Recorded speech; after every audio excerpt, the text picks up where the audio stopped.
What's going on, everyone? Donovan Mitchell officially is a Cleveland Cavalier and had his presser earlier today and dove into all the ins and outs and answered all the questions, all the typical stuff that goes into the presser. He's excited to be with the Cavs, and I really do think the Cleveland Cavaliers have a really solid young team and are going to be a real threat for the next several years. They got Donovan Mitchell locked in for some time, and many people do have a concern that Donovan Mitchell sooner or later is going to leave the Cavs, but I don't know. I mean, if they're a legit contender year in and year out, this team is really good, really young, really hungry, really performed very well last year, and Donovan Mitchell solves a lot of the issues that the Cavs had last season. I'm not saying that they're a legit contender this year or anything like that, but this team could be very good, very solid, and a very tough out this upcoming season, and are only going to improve and only going to get better. There are a lot of questions between Garland and Mitchell, like how are they going to mesh? Are they going to be able to mesh well? But they've been working out. They've been, in tandem, like doing things together. They even played in one of the pro-am circuits and stuff like that. So they have that chemistry. They'll continue to build that. And I do think the Cavs really do have a promising future. Seriously. I mean, people are sleeping on the Cavs if you think otherwise. Evan Mobley is the second coming of Kevin Garnett right now. I mean, that's what he looks like. The dude is absolutely incredible. Allen is a ball stopper, showstopper type player. Garland was fantastic for him. Donovan Mitchell is going to improve the scoring in so many ways. You still have, guys like Kevin Love, solid vets that can come in, play in spots, play in moments. They could still move off of Kevin Love. And they didn't really give up anything to go get Mitchell. Like the draft picks, they're probably not going to be very good because this team's going to be very good for the next several years. Lauri Markkanen is probably the toughest loss, but they didn't really need him with all the bigs that they already have.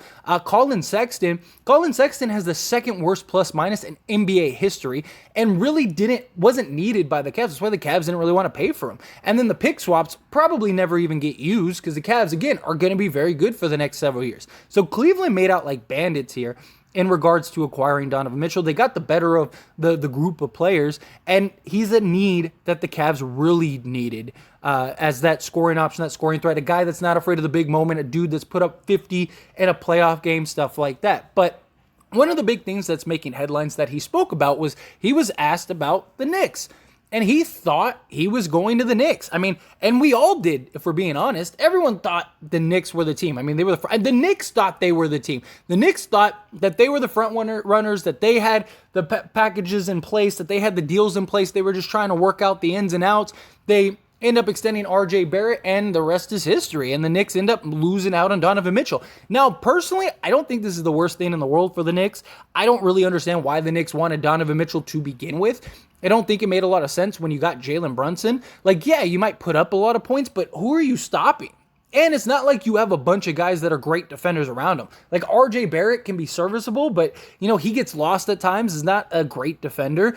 Mitchell Robinson, you have that shot blocker, but you're basically everybody. He's going to have to guard 5 guys in the paint, essentially. And then Julius Randle, he ain't guarding or stopping anybody. So I just think that this would be a very undersized, great scoring team, but it wouldn't have been a great defensive team. And if you can't stop people and you can't completely outscore them because you don't have guys like Kevin Durant and Kyrie Irving, Brunson is a big question mark in and of himself. He had a 10-game stretch that was great, but outside of that, he's not a proven 25 a game type player. Just because we've seen lots of players have incredible stretches and end up out of the league before you know it. It happens. It happens a lot. Like Tyreek Evans, for example, had one of the greatest, if not the greatest rookie seasons in NBA history, and now is out of the league. He was never able to replicate that. Michael Carter-Williams, rookie of the year, looked like a triple-double machine. Teams were upset that they missed out on the opportunity of him. Not even in the league anymore. You had guys like Chandler Parsons. Chandler Parsons had an incredible season, got a max contract, and then was out of the league 3 years later. He never even finished the contract because he was out. They still had to pay him, but he wasn't able to play. We've seen it time and time again that players, they have good runs, good stretches, but they can't sustain that over several games. Not just that, it's easy when you have a guy like Luka who can create for you. Before Brunson and Luka went down and Brunson had that little run, that dude was like a $10 million a year guy, and he played his way. Credit to him. I give him all the credit in the world. That dude played his way into a real contract, which is incredible, and I'm never against somebody getting their money. but it seems like a very Nick thing for them to do.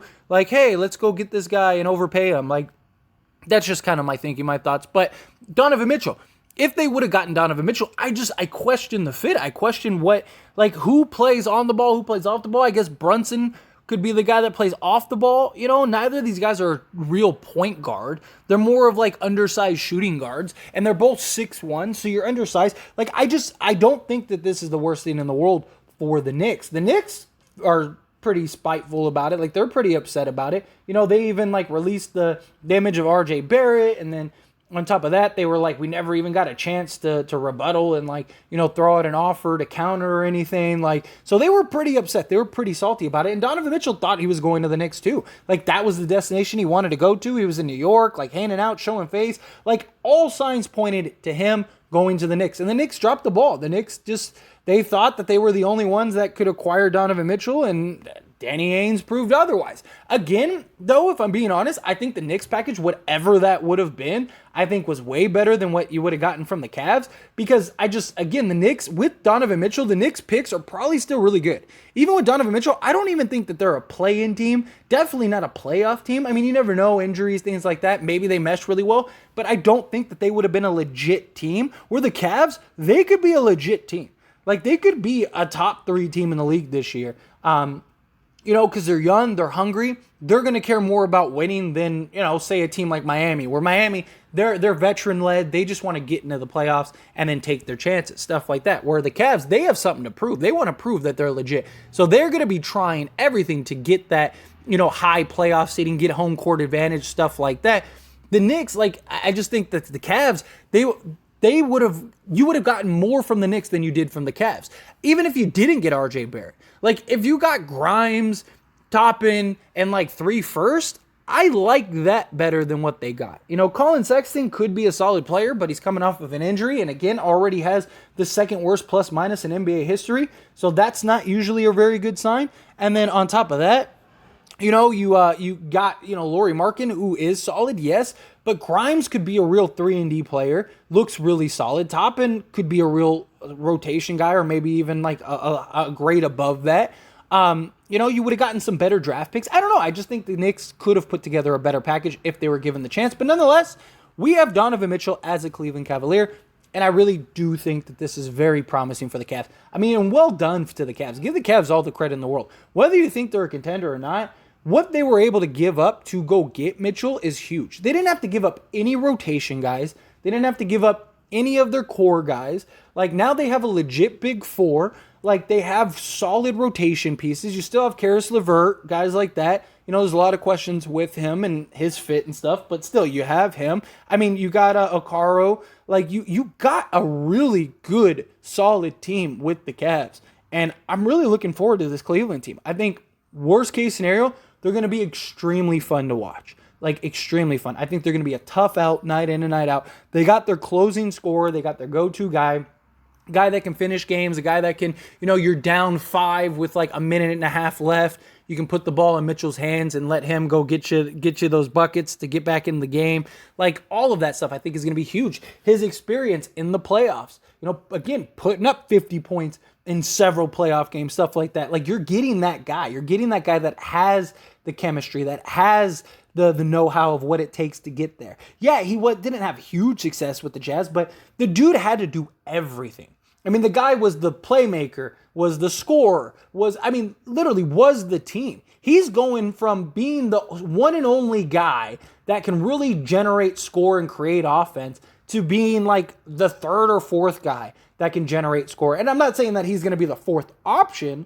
I'm just saying they have guys, like I said, Evan Mobley and Darius Garland and even Karis LeVert, guys like that can go and create their own shot, that can get their own shot, that can give you a 20 any given night, stuff like that.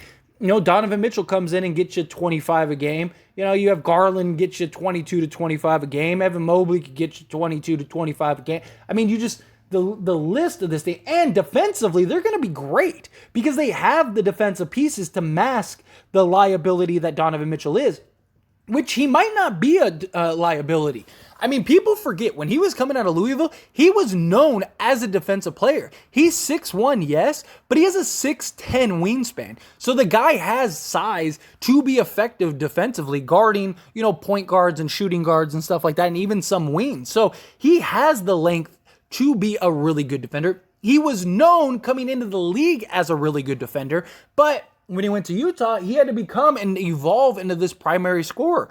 Well, now he doesn't have to be the primary ball handler. He doesn't have to do all the legwork for this team to win and be successful. So he can just focus on, I just need you to score and play defense. That's it. And he can exert some of that energy on the defensive end. I'm not saying he's going to be a lockdown defender or anything like that, but I just need you to be serviceable, right? I just need you to play and fit within the defensive schemes that they're running. I think that he can do that. I think that he could be great. And I do think that this Cleveland Cavaliers team is seriously a threat. I think that they're a team that's going to be really good for quite some time. I mean, you're talking about a team that could be really good for the next 10 years. Of course, there's questions. Will Donovan Mitchell want to stay in Cleveland? But he might. If they're winning, they look good, and depending on the landscape and where you're at, I don't know. You'd be surprised. You'd be surprised what players were willing to do and where they're willing to stay. If he can get the money and be a legit contender year in and year out, why wouldn't he stay? Unless he just absolutely hates Cleveland, at least I could see him staying long enough to really give them a chance. I could see him writing out this contract, seeing where they are, and then judging it accordingly. Maybe doing 1+1 deals or, 2-year deals with the player's option, kind of go the LeBron route. I could see that being the case and just kind of letting Donovan Mitchell go, hey, or if they win a championship, let's say in the next 2-3 years they win a championship, does he leave? If you just won a championship, are you really leaving your team when you're still young, you're still really good, you're still competitive? That, I don't think so. Especially depending on what if Evan Mobley turns out to be the guy that many of us think he's going to turn out to be, and he's looking like he's going to be, I mean, you could have a top 5 guy in the league in the next 3 to 5 years. If you're Donovan Mitchell, do you really want to leave that? And Garland, whatever, I mean, I don't see that happening. I really think that Donovan Mitchell is in a good spot with Cleveland. I think he will hugely benefit from that Cavs team, and I think that Cavs team is going to hugely benefit from him. I mean, this is the best team he has ever had, and he was able to, get the Utah Jazz the number 1 seed. He was able to, he never made it out of the second round, but it can't be much worse if you're with the Cavs. This is the best team Donovan Mitchell has been on, youth-wise, skill-wise, talent-wise, defensive-wise, everything. They have a legit team that could be very, very good. And he's in the Eastern Conference, where it's not an absolute powerhouse. Outside of your top 3 to 4 teams, it's pretty open. Outside of Milwaukee, which Milwaukee is not unbeatable, and injuries have been a real plague for them. Boston got a lot of experience, but they were a Chris Middleton away from not being in the finals. So, and how much better are they this year? The Nets, I think on paper have the best team in the league. You can make the argument, or one of them. But are they going to implode? What happens with them? I think Cleveland could be better than Miami. I think Cleveland could be better than the Sixers, depending on which James Harden you get. I think Cleveland is in the mix of things right now. And you get that domino to fall like we saw with the Celtics last year. You get that domino to fall, you could be in a very good position. Seriously. Look, Dallas was just in the Western Conference Finals. Got a couple dominoes to fall, got a couple good matchups, and was able to make it to the Western Conference. I don't think it's out of the realm of possibility to see the Cavs potentially making it to the Eastern Conference. Look, Atlanta did it 2 seasons ago. So it's not out of the realm of possibility. And I think this team is really good. But anyway, those are my thoughts and opinions. And as always, I pass the question on to you. Let me know yours down in the comment section below. What do you think of Cleveland? What do you think of Donovan Mitchell? What do you think of him and his comments about the Knicks? Do you think one day he goes to the Knicks? Do you think he stays with Cleveland? Do you think it was a shock that he went to Cleveland? However you feel about it, I'd love to hear your thoughts and opinions down in That being said, hit that like button. Helps me out a lot. Lets me know you enjoy these types of videos, and I truly appreciate it. If you're not subscribed to the channel, hit that subscribe button, followed by the bell notification. Stay up to date with all things sports. Join this wonderful community and all of our discussions. I'll see you all in the next one. Thank you.